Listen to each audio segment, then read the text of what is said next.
નમસ્કાર વિદ્યાર્થી મિત્રો, BCom sem 5 post accounting English મીડિયમમાં આપણે પ્રોસેસ કોસ્ટિંગ નામનું ચેપ્ટર જોતા હતા. એમાં સમ નંબર 15 ગજાનંદ લિમિટેડમાં આપણે પ્રોસેસ નંબર 1 અકાઉન્ટ બનાવ્યું હતું અને એની ગણતરી પણ કરી હતી. અને પ્રોસેસ નંબર 2માં એનું અકાઉન્ટ બનાવી અને એની ગણતરી કરી હતી અને એબનોર્મલ વેસ્ટેજ કેટલો છે એ ગણ્યો હતો. તો હવે આપણે એબનોર્મલ વેસ્ટેજનું અકાઉન્ટ બનાવવાનું છે, એ બનાવીએ.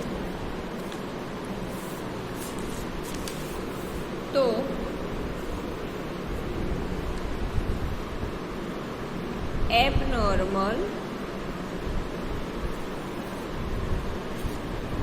abnormal wastage of process number 2 account. અહીંયા મેં પ્રોસેસ નંબર 2 અકાઉન્ટ એટલા માટે લખ્યું છે કે કઈ પ્રોસેસનું અકાઉન્ટ છે એ ખબર પડે એટલા માટે, કે પ્રોસેસ 1નું છે, પ્રોસેસ 2નું છે કે પ્રોસેસ 3નું છે. તો હવે આપણે અકાઉન્ટ બનાવીએ એબનોર્મલ વેસ્ટેજનું. જો એબનોર્મલ ગેઇન હોત તો એબનોર્મલ ગેઇનનું બનાવત. Debit, credit, particular cost per unit, total rupees, same as particular cost per unit, total rupees. Abnormal wastage account જે પ્રોસેસ 2માં ક્રેડિટ કર્યા હતા બાય એબનોર્મલ વેસ્ટેજ, એનું ટોટલ કોસ્ટ હતી, યુનિટ હતા 16 અને એની પ્રાઇસ હતી 2400. એ પહેલાં અહીંયા પ્રોસેસ 2માં ક્રેડિટ કર્યા હતા, તો અહીંયા ડેબિટ થશે ટુ પ્રોસેસ નંબર 2 અકાઉન્ટ, કે પ્રોસેસ નંબર 2 અકાઉન્ટમાંથી લાવ્યા છે. એના કોસ્ટ પર યુનિટ હતી 16 યુનિટ હતા, એની ટોટલ રૂપીસ થાય છે કોસ્ટ પર રૂપીસ 2400. હવે રકમમાં આપેલું છે સેલ્સ વેલ્યુ ઓફ વેસ્ટેજ પર યુનિટ. વેસ્ટેજની પર યુનિટ કિંમત આપેલી છે 8 રૂપીસ. તો અહીંયા એનું સેલ્સ કર્યું છે એટલે અહીંયા by sales of abnormal wastage. Abnormal wastage કેટલો છે એના ટોટલ યુનિટ હતા 60 જે અહીંયા છે એ, અને એની પર યુનિટ કિંમત છે 8, એટલે કોસ્ટ પર યુનિટમાં 16 અને ટોટલ રૂપીસમાં આવશે 400. હવે અહીંયા ટોટલ કરીશું, રકમમાં બીજું કંઈ છે નહીં, તો માંથી લેસ કરીશું તો અહીંયા ડેઝ આવશે. અહીંયા 2400 માંથી લેસ કરીશું 480, તો આવશે 1920 રૂપીસ. એ થશે આપણો બાય લોસ, જેને આપણે ટ્રાન્સફર કરવું પડશે. Transfer to costing profit and loss account. આ હતું આપણું એબનોર્મલ વેસ્ટેજ અકાઉન્ટ. હવે આપણે જોઈએ પ્રોસેસ નંબર 3નું અકાઉન્ટ. process અકાઉન્ટ નંબર 3 એનું અકાઉન્ટ બનાવી દઈએ.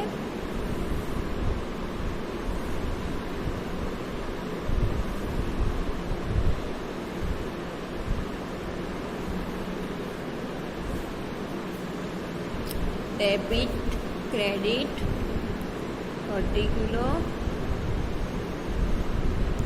કોસ્ટ પર યુનિટ,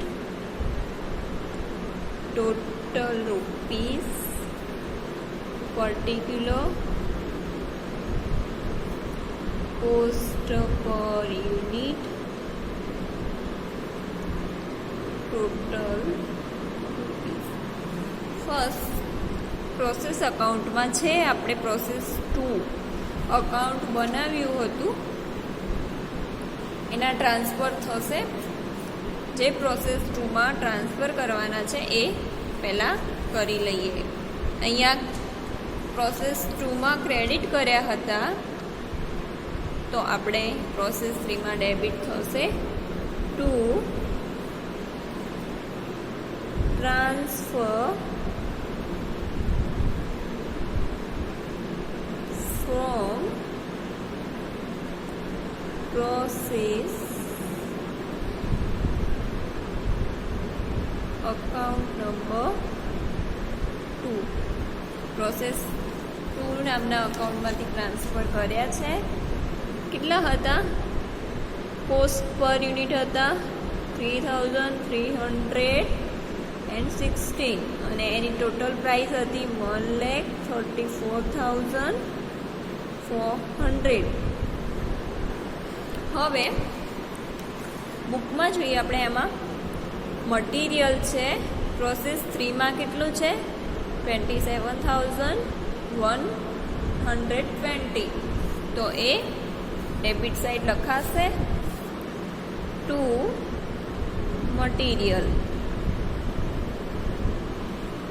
મટીરિયલ કરીને લખાશે. અહીંયા ડેશ આવશે. 27,120. પછી સેકન્ડ નંબરમાં આપેલું હતું વેજીસ કેટલા આપેલા છે? 40,000 સોરી.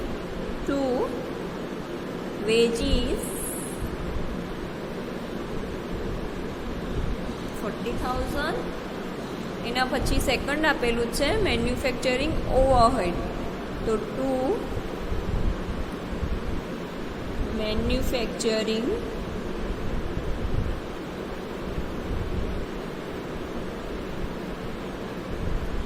ઓવરહેડ એ કેટલો આપેલો છે? 32,000. પછી એના પછી શું આપેલું છે રકમમાં? નોર્મલ એકચ્યુઅલ આઉટપુટ આપેલું છે ઇન યુનિટ્સમાં છે 3000 યુનિટ્સ. એના પછી આપેલું છે એબ નોર્મલ વેસ્ટેજ છે પર્સન્ટેજ ઓફ ઇનપુટ. એના પર્સન્ટેજ આપેલા છે 15 આપેલા છે 15. એના પછી છે સેલ્સ વેલ્યુ ઓફ વેસ્ટેજ પર યુનિટ ₹10 આપેલા છે. તો હવે પ્રોસેસ નંબર 3માં આપણે પહેલાં જોઈશું કે એમાં એબ નોર્મલ ગેઇન છે કે એબ નોર્મલ વેસ્ટેજ જે આપણે પ્રોસેસ 2માં કર્યું હતું એ રીતે. તો ની ગણતરી કરીએ. યુનિટ્સ અહીંયા આપણે પેન્સિલથી ટોટલ કરી લઈશું.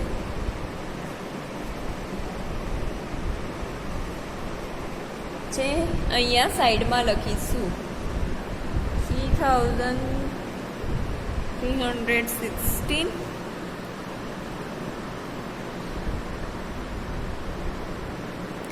એન્ડ એનું અહીંયા ટોટલ છે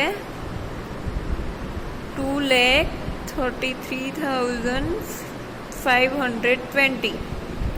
એ પેન્સિલથી લખજો અહીંયા આગળ.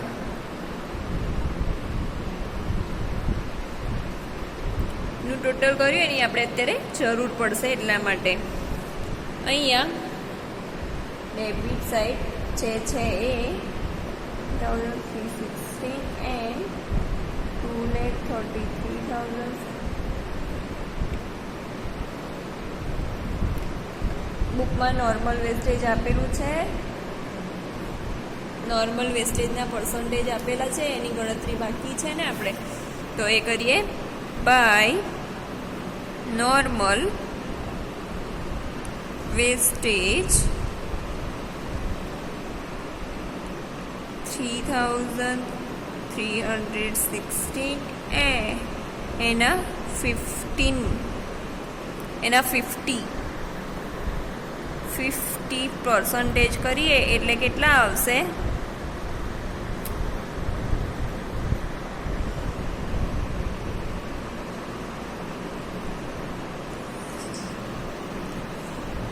404 એના ટોટલ રૂપીસ છે 10 × 10 કરીશું. અહીંયા યુનિટમાં 504 એન્ડ અહીંયા 5014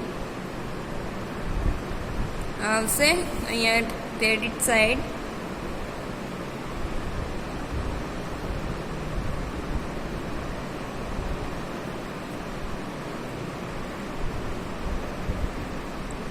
$2,856 એન્ડ અહીંયા આવશે 2,28,480 ટોટલ આવશે. એને કહેવાશે નોર્મલ પ્રોડક્શન અથવા તો મેન્યુફેક્ચરિંગ.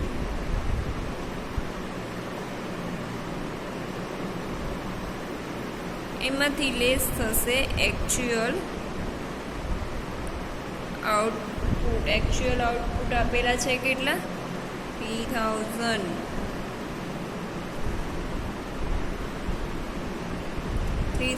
આપેલા છે. લેસ કરીશું એટલે કેટલા બચશે?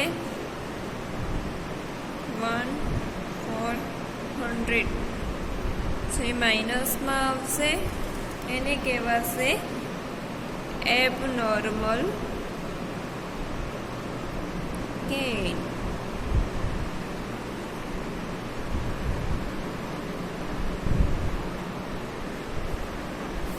અહીંયા જો માઇનસમાં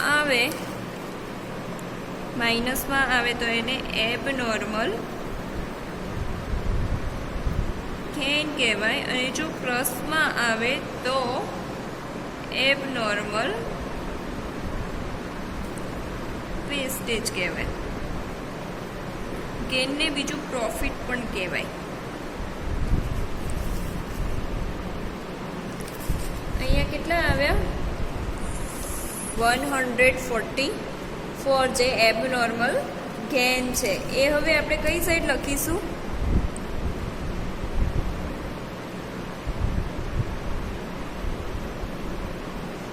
એબનોર્મલ ગેઇનની કિંમત શોધવાની છે, પછી આપણે શોધીએ. પહેલાં આપણે અહીંયા એબનોર્મલ ગેઇન છે તો એબનોર્મલ ગેઇન ડેબિટ સાઈડ આવશે.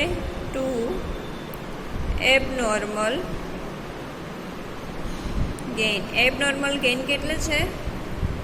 144 છે. એની કિંમત શોધવાની છે હજી સુધી આપણે, તો એ આપણે શોધી લઈએ. પાછળ એનું સૂત્ર હતું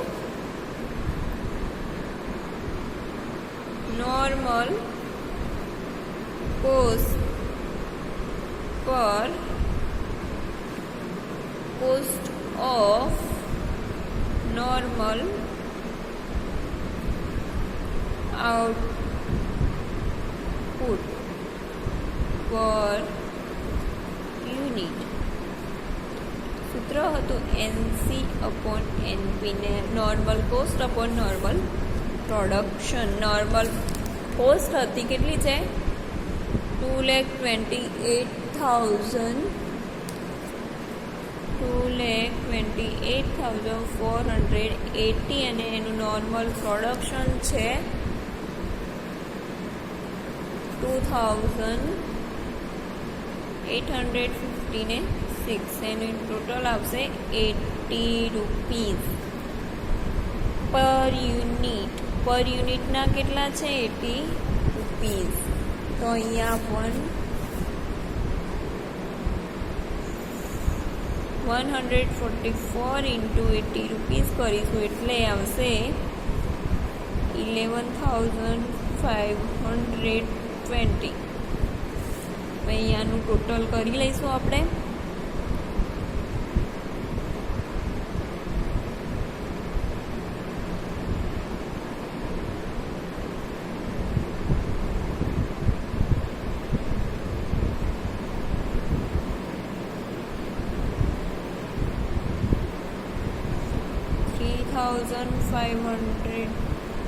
₹504 and 2,45,014.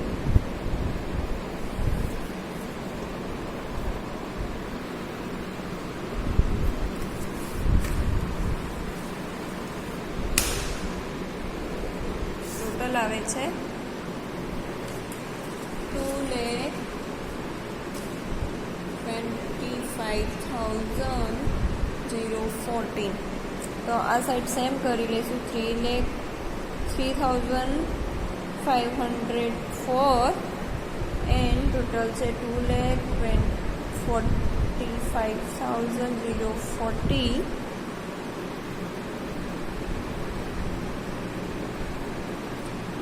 હવે જે અહીંયા બચે છે 3,000 એન્ડ 2,40,000 જે બચ્યા એ હવે આપણે ટ્રાન્સફર કરીશું by transfer to finished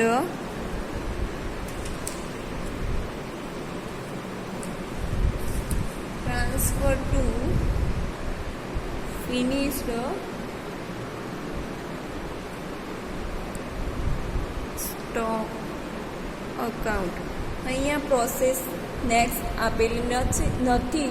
next process 4 નંબરની આપેલી નથી એટલે જે લાસ્ટ પ્રોસેસ હોય એનો જે બાકી વધે એને આપણે ટ્રાન્સફર કરી દેવાની ફિનિશ્ડ સ્ટોક અકાઉન્ટમાં. જે આપણે અહીંયા ફિનિશ્ડ સ્ટોક અકાઉન્ટ બનાવતા નથી પણ પ્રોસેસ દરમિયાન તે ફિનિશ્ડ સ્ટોક અકાઉન્ટ ખાતે દર્શાવવામાં આવે છે. હવે આપણે બનાવીશું એબનોર્મલ ગેઇન અકાઉન્ટ, જેની એબનોર્મલ ગેઇનની ગણતરી આપણે કરી ચૂક્યા છીએ. હવે આપણે બનાવીએ abnormal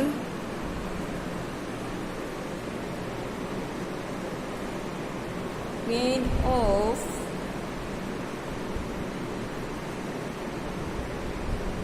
process account number 3.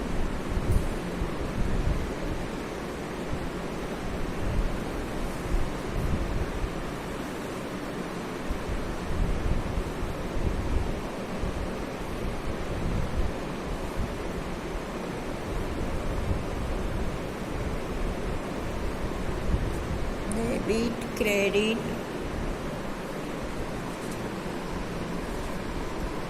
particular cost per unit,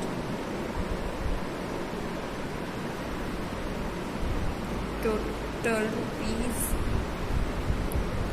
particular cost per unit, total rupees.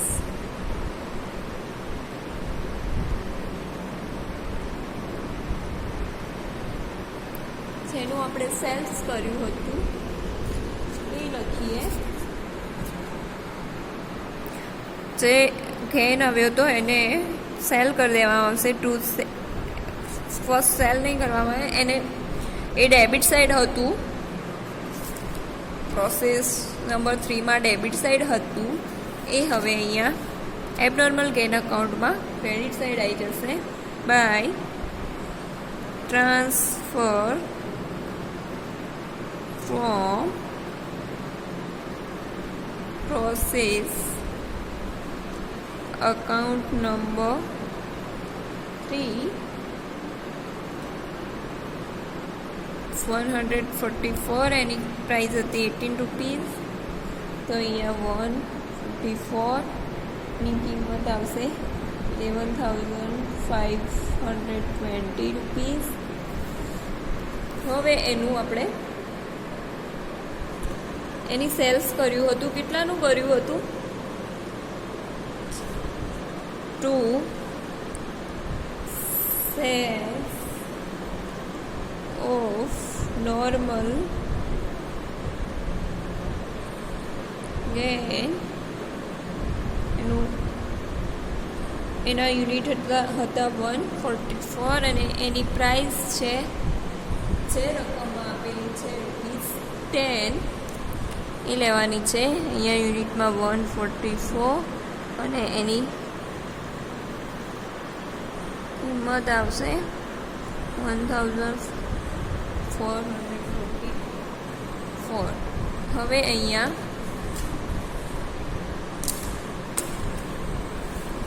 જે બાકી વધશે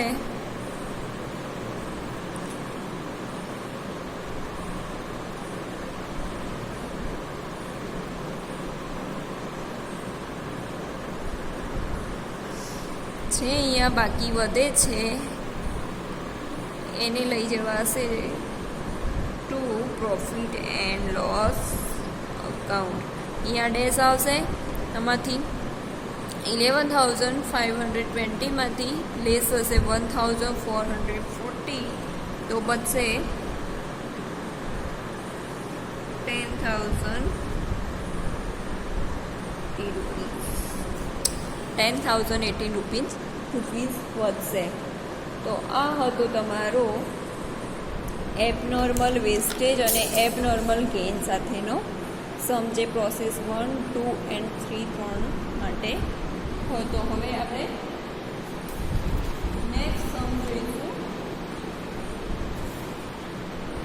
સમ નંબર આ સમ તમારે ગુજરાત યુનિવર્સિટીમાં માર્ચ 2005 નોર્થ ગુજરાત યુનિવર્સિટીમાં 2013માં પૂછાયેલો સમ છે.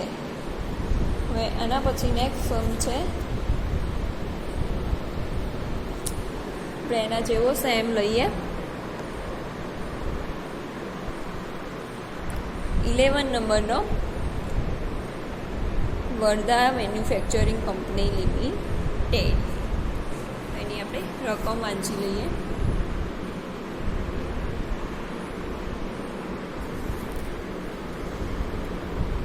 The production of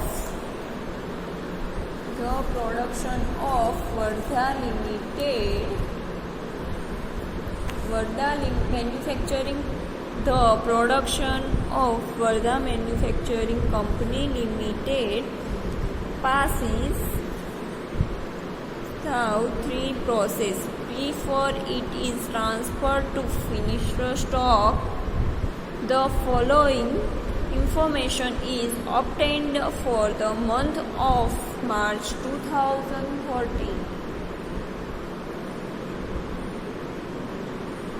એવું કહેવા માગે છે, વર્ધા મેન્યુફેક્ચરિંગ કંપનીનું ઉત્પાદન તૈયાર માલના સ્ટોક ખાતે લઈ જતા પહેલાં 3 પ્રક્રિયાઓમાંથી પસાર થાય છે. માર્ચ 2013 દરમિયાન ઉત્પાદનને લગતી માહિતી નીચે મુજબ છે.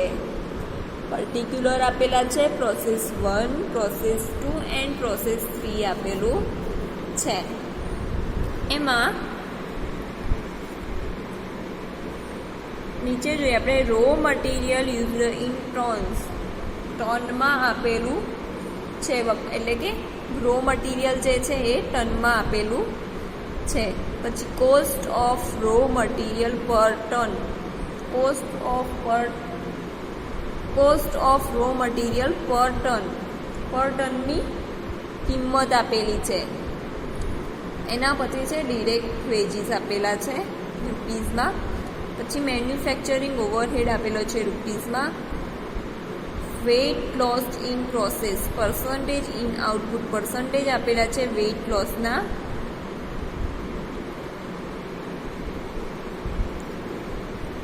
છે વેઇટ લોસ જે કહેવાય ને કે આપણે જે કાચો માલ ખરીદ્યો હતો એનો વજન જે સમય લાવ્યો એ સમયે વજન વધારે હતો, પણ એના થોડાક દિવસો પડ્યો રાખવાથી એના માલ જે વજનમાં ઘટ પડે છે એના પર્સન્ટેજ આપેલા છે. એના પછી છે સ્ક્રેપ વેલ્યુ ઇન પ્રોસેસ, યાની કે ભંગાર કિંમત આપેલી છે, પર્સન્ટેજમાં આપેલી છે એવી. એના પછી સેલ્સ વેલ્યુ ઓફ વેસ્ટેજ પર ટન, જે બગાડ હતો, સેલ્સ વેલ્યુ ઓફ વેસ્ટેજ, જે બગાડ થયો હતો એની વેચાણ કિંમત આપેલી છે.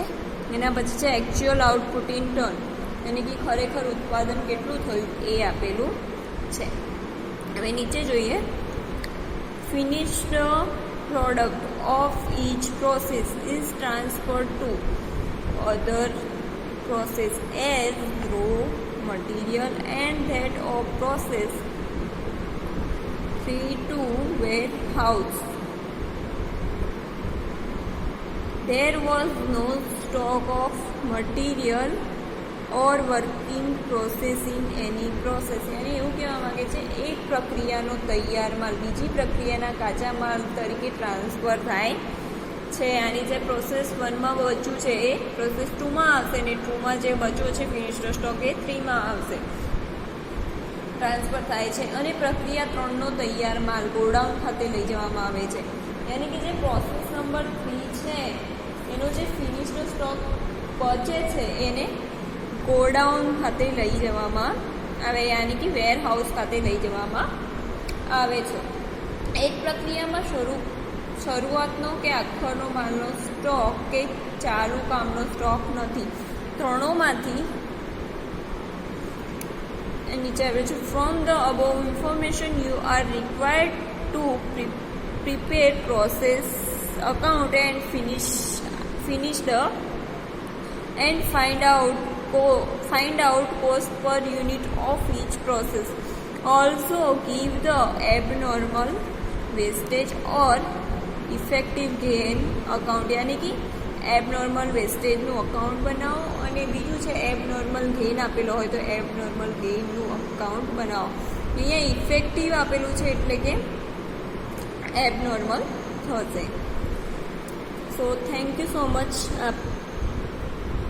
તો વિદ્યાર્થી મિત્રો, આપણે એક્ઝામ્પલ નંબર 11 નેક્સ્ટ લેક્ચરમાં જોઈશું. Thank you.